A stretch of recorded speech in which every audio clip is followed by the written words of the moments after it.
quando você fala em vaso de pressão, né, os pontos que a gente vai medir a espessura são nos tampos. Então vou dar um exemplo de um compressor de ar que a gente já falou bastante aqui. Os tampos e o corpo. Você percebeu que nós medimos a espessura nas partes pressurizadas? Então, o corpo e os tampos são pressurizados. É lá que nós vamos medir a espessura num equipamento simples como um compressor de ar. No caso da caldeira, ela tem também as suas partes pressurizadas. E aí eu vou falar quais são. Por exemplo, uma caldeira aquatubular, você vai ter os tubulões de vapor, talvez o inferior, o superior, ou se for uma caldeira monodrum, aquelas de grande porte, o tubulão superior, né, apenas, os downcomers, os coletores, as tubulações, né, da parede d'água, tubulações e curvas do superaquecedor, do economizador. Então, tudo isso são partes pressurizadas, são tubos, conexões, chapas calandradas que seguram a pressão da caldeira, tá? Ora elas vão trabalhar com água por dentro,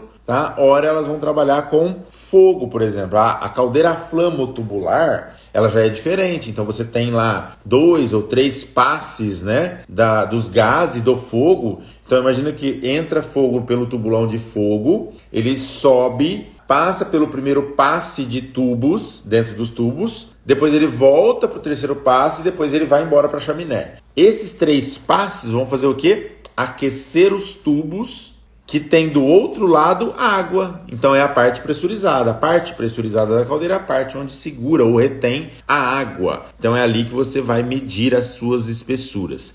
Lembrando que quando você tem uma caldeira, por exemplo, flamotubular, você tem também os espelhos, né? É bom você fazer uma análise, uma avaliação dos espelhos. Algumas caldeiras como essa ainda tem outras partes pressurizadas, que é a tampa. Geralmente a tampa também, em alguns modelos, a tampa da caldeira também é pressurizada. Então ela tem uma circulação de água ali dentro. Então seria legal você também fazer a inspeção de medição de espessura.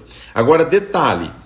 Por que eu estou falando aqui de vários modelos? Porque realmente você vai encontrar inúmeros modelos de caldeira, tá? Inúmeros. Se concentre nas partes pressurizadas e se concentre também no prontuário. Então você vai pegar o prontuário, por exemplo, lá vai ter as espessuras mínimas de todos esses pontos. Onde está falando de espessura mínima, você vai fazer também a medição de espessura para fazer o quê? O monitoramento da vida útil da caldeira, beleza?